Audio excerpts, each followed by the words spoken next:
ओम नमो भगवते वासुदेवाय। ओम नमो लक्ष्मी नारायणाय नमः। जय जगन्नाथ दर्शक बंधु समस्त को अनेक अनेक शुभेच्छा और अभिनंदन। आज आसती वीडियो रे हमें जानिबा ठाकुर को चंदन लगेबार प्रकृत विधि कौन एवं क्यों मंत्र रे आपण माने ठाकुर को चंदन समर्पण करेंगे। कारण आमर हिंदू सनातन शास्त्रीय धारा रे देवी बा देवता को चंदन लगेबार स्वतंत्र विधि रही। चंदन लगेबा द्वारा देवी देवता संतुष्ट होता कारण यह शीतलता प्रदान करें। जेपरी भाव में देवी और देवता को यह आह्लादित करें सेपरी भाव में शीतलता प्रदान करें एवं गोटे पवित्रता भाव आनी था। जेहेतु देवी और देवता पवित्र भाव में ही संतुष्ट होता तेणु चंदन जेहेतु गोटे पवित्र द्रव्य तेणु प्रत्येक पूजा उपचार समय ठाकुर को चंदन समर्पण करार आमर नियम रही। आमर शास्त्रीय धारा यही विधि रही। तेबे केउ विधि और नियम रे आपण माने घरे जितेबाला ठाकुर को पूजा करुछंती चंदन समर्पण करेंगे। चंदन उभय देवी और देवता को समर्पण करा जाय पारिबो। तेबे प्रथमे आसंतु जानिनेबा जितेबाला आम चंदन समर्पण करिवार विधि संपर्क में जानुछे। प्रथमे जानिनेबा केतेबेले देवता को आपण माने चंदन समर्पण करेंगे। दर्शक बंधु मंदिर मानक साधारणतः अनेक अलग नियम रही। जेपरिक आमर महाप्रभु श्री जगन्नाथ को सकाळे मध्याह्न समय विशेष भाव में संध्या धूप परे परे चतुस्सम चंदन कर्पूर केसर कस्तूरी ए सब को मिसाई लगी करा जाए। एवं आमर वैशाख मासरे अक्षय तृतीया ठार आरंभ कर ज्येष्ठ पूर्णमीर पूर्व दिन पर्यंत उभय बाहर चंदन और भीतर चंदन यात्रा चतुर्था मूर्ति को चंदन लगी करा जाए। मंदिर मानक भिन्न भिन्न नियम रही संपर्क में। तेबे घरे आपण माने देवी और देवता को केतबेले चंदन लगी करेंगे कारण मंदिर नियम ठार घर नियम किसी अलग रही। घरे मन रखिए जितेबाला आपण माने देवी और देवता को स्नान कराउछंती स्नान करने परे तांको वस्त्र ओढ़णी उत्तरीय एसबू को दे तापर ही चंदन समर्पण करेंगे। चंदन को आमर शास्त्र रे गंध बोली कहुई। आमर पंचोपचार विधि साधारणतः आम घरे पालन करपरिक आपंकर गंध पुष्प धूप दीप नैवेद्य यही क्रम में प्रथम आसे चंदन। तेबे आपण माने जदि घरे पित्तल मूर्ति रखिछंती देवी और देवतांकर माजणा और स्नान कराइबा परे तांकर श्रियंक को भल भाव में पोछि तांको वस्त्र दे उत्तरीय दे जदि देवता थे तांको वस्त्र उत्तरीय देबे जदि देवी थे तांको वस्त्र ओढ़णी देबे आभूषण अलंकार एसबू को देबे तापर ही आपण माने गंध बा चंदन समर्पण करेंगे। एवं जदि देवी थे तांको चंदन सहित कुंकुम सिंदूर मध्य समर्पण करेंगे। तेबे ठाकुर को आपण माने केउ चंदन समर्पण करेंगे। दर्शक बंधु आम शास्त्रीय धारा तीन प्रकार चंदन कथा रही। साधारणतः भाव में श्वेत चंदन बा धला चंदन एवं रक्त चंदन एवं पीत चंदन यही तीन प्रकार चंदन आमर घरे गृहस्थ जीवन में आम देवी और देवता को लगी कराई परिबा। जितेबाला श्री विष्णु नारायण पूजा आपण मैंने करुँच महादेव पूजा करुँच शिवलिंग पूजा करुँच प्रभु श्री गणेश पूजा करुँच साधारणतः श्वेत चंदन समर्पण करा जाए। तेबे आसंतु जानिबा केउ देवी देवता को आपण माने केउ चंदन समर्पण करेंगे। दर्शक बंधु जदि आपण घरे शिवलिंग रखिछंती नर्मदेश्वर शिवलिंग रखिछंती बा अन्य कोनोसी शिवलिंग को रखी पूजा करुछंती प्रभु महादेवंकर फटो को रखिछंती ताहले तांको श्वेत चंदन ही वर्ष सारा समर्पण करेंगे। श्वेत चंदन समर्पण करने द्वारा महादेव अत्यंत संतुष्ट होता बोली विश्वास करा जाए। रक्त चंदन महादेवंकर शिवलिंग बा फटोचित्र बा मूर्ति रे देबे नहीं। केवल महाशिवरात्रि गोटे दिन से दिन जेहेतु शिव पार्वती विवाह उत्सव एवं साधारणतः विवाह समय पुरुष माने मध्य अलता कुंकुम ये सब को धारण करथांती किछि विधि रही आम सनातनीय शास्त्रीय धारा से ही दिन ही आपण माने केवल महादेव जेहेतु योगी भोगी होता अर्थात गृहस्थ जीवन को पालन करने को जाती से ही दिन ही आपण माने महादेव को रक्त चंदन लगी करें। नचेत अन्य समय आपण माने श्वेत चंदन ही दबाको चेष्टा करेंगे।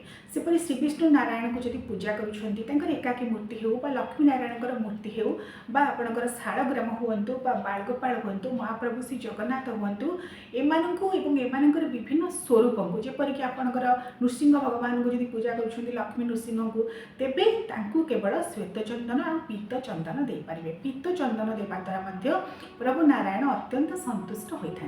मन रखिए श्री विष्णु नारायण को एवं महालक्ष्मी को केबे भी रक्त चंदन देवे नहीं कारण रक्त चंदन साधारणतः तामसिक गुणर परिप्रकाश करिथाए। सेथिपई श्री विष्णु नारायण एवं माँ महालक्ष्मी जेहेतु रज गुणर परिप्रकाश करिथांती सदाबेले तांकु पीत चंदन बा धला चंदन देवाकू चेष्टा करिवे। महादेव को सदा सर्वदा श्वेत चंदन देवाकू चेष्टा करिवे, रक्त चंदन देबे नहीं। किंतु माँ दुर्गा एवं तांकर विविध स्वरूप मानकू आपण माने रक्त चंदन दे पारिबे। प्रभु श्री गणेश को मध्य रक्त चंदन दे पारिबे, मात्र प्रभु श्री हनुमान को सदा सर्वदा श्वेत चंदन बा पीत चंदन देबे। एहिपरि किछि विधि और नियम रहिछि। एही अनुसार आपण माने भिन्न भिन्न स्वरूप देवी देवता को जदि रखिछन्ति तांको सही अनुसार चंदन देबे। जेपरि भाबरे कहली आपण मानकू प्रभु श्री गणेश को रक्त चंदन देबे एवं धड़ा चंदन भी दे पारिबे, पीत चंदन भी दे पारिबे। माँ देवी दुर्गा को रक्त चंदन देबे, तांकर विविध स्वरूप मानकू रक्त चंदन देबे। श्वेत चंदन पीत चंदन आपण माने समस्त दे पारिबे, मात्र रक्त चंदन महाशिवरात्रि व्यतीत अन्य कोनोसी दिन रे महादेव को देबे नहीं एवं श्री विष्णु नारायण तथा माँ महालक्ष्मी को देबे नहीं। एबे आसंतु जानि जितेबाला चंदन आपण मैंने समर्पण करेंगे के समर्पण करेंगे। दर्शक बंधु मन रखिए आमर डाहाण हाथर जो अनामिका आंगुठी रही यही आंगुठी ही आपण मैंने देवी और देवता को तिलक बा चंदन समर्पण करेंगे। साधारणतः आम शास्त्रीय धारा किसी विशेष नियम रही केउ आंगुठी रे काहाकू चंदन बा तिलक समर्पण करा। देवी और देवता को सदा सर्वदा अनामिका आंगुठी डाहाण हस्त बा दक्षिण हस्तर अनामिका आंगुठी ही तिलक बा चंदन समर्पण करेंगे। तेबे दक्षिण हाथर अनामिका आंगुठी सहित मध्य आपण माने श्री विष्णु नारायण को जदि पूजा कर विविध स्वरूप मान पूजा कर तुलसी काठी रे मध्य चंदन समर्पण करेंगे। महादेव को सेपरी बेल वृंत जो बेल पत्र रही तार जो वृंत रही काठी रही आपण माने चंदन समर्पण करेंगे। एवं माँ देवी दुर्गा को मध्य बेल वृंत बा बेल काठी बा अपराजिता काठी रे मध्य चंदन समर्पण करेंगे। महालक्ष्मी को जिते चंदन समर्पण करुछंती अनामिका अंगूठी किंबा धड़ा फूलर टेम्फरे मध्य चंदन समर्पण करेंगे। यहीपरि नियम मध्य रही आपण माने आपणकर सुविधा अनुसार चंदन समर्पण करंतु, मात्र यही विधि को निश्चित भाव में मानिबे। काहाकू श्वेत चंदन देवा कथा, काहाकू रक्त चंदन देवा कथा, काहाकू पीत चंदन देवा कथा एवं जो जो नियम गुड़िक मुझे कहली यही नियम गुड़िक निश्चित भाव में मानिबे। दर्शक बंधु एबे आसंतु जानि नेबा आपण माने जिते चंदन समर्पण करुछंती किपरि समर्पण करेंगे। किछि नियम मध्य रही संपर्क में अनेक लोग यही नियम संपर्क में जानी न केवल मस्तक ही चंदन दे था देवी और देवतांकर। मात्र नियम अनुଯାୟୀ प्रथमे देवी और देवतांकर पयर दुई पादरे चंदन समर्पण करेंगे, तापर दुई हस्ତରେ चंदन समर्पण करेंगे, तापर कपाल देश में ललाट प्रदेश में चंदन समर्पण करेंगे, तापर कंठ देश में, वक्ष देश में, श्रीअंगरे यही नियम ही आपण माने चंदन समर्पण करेंगे। सीधा सड़क भाव में कपाल बा मस्तक चंदन समर्पण करेंगे नहीं। प्रथमे जेहेतु चंदन ताको निवेदन करा श्री पयर बा पादरे दुई पादरे ही देवी और देवतांकर चंदन आपण माने प्रथमे देवे, तापर दुई हस्ତରେ देई, कपाल प्रदेश रे देई, कंठ प्रदेश रे देई, वक्ष देश रे देई, तापर श्रीअंगरे आपण माने चंदन लगै परिबे। ए संपर्क में मध्य आ गोटे नियम रही जदि आपण माने श्री विष्णु नारायण को चंदन समर्पण करुछंती तांकर केउ केउ नाम को धरी केउ अंगरे आपण माने चंदन लागि करिवे। जेपरि कि आपण माने प्रभु नारायण को जदि ललाट प्रदेश रे कपाल रे चंदन समर्पण करुछंती ओम श्री केशवाय नमः, जदि कंठ देश रे चंदन समर्पण करुछंती ओम श्री गोविंदाय नमः, जदि वक्ष देश रे चंदन समर्पण करुछंती ओम श्री माधवाय नमः, जदि उदर पेटरे नारायण को चंदन समर्पण करुछंती ताले ओम श्री नारायणाय नमः, जदि डाहाण अंटारे चंदन समर्पण करुछंती तेबे ओम श्री विष्णवे नमः, जदि दक्षिण हाथ डाहाण हाथ रे नारायण को चंदन समर्पण करुछंती ओम श्री मधुसूदनाय नमः, जदि कांध देश रे समर्पण करुछंती चंदन तांकर तेबे ओम श्री त्रिविक्रमाय नमः, सेपरि जदि बाम अंटारे समर्पण करुछंती ओम श्री वामनाय नमः, जदि बाम हाथ रे चंदन समर्पण करुछंती नारायणकर ओम श्रीधराय नमः, जदि कांध देश चंदन समर्पण करुछंती ओम श्री हृषिकेशाय नमः, जदि बेक पाखरे चंदन समर्पण करुछंती ओम श्री पद्मनाभाय नमः, जदि बेकर तळकू अर्थात पिठी देश चंदन समर्पण करुछंती ओम श्री दामोदराय नमः एवं श्रीअंगर अन्य जेकोसी स्थान में पादरे जदि चंदन समर्पण करुछंती ओम श्री वासुदेवाय नमः।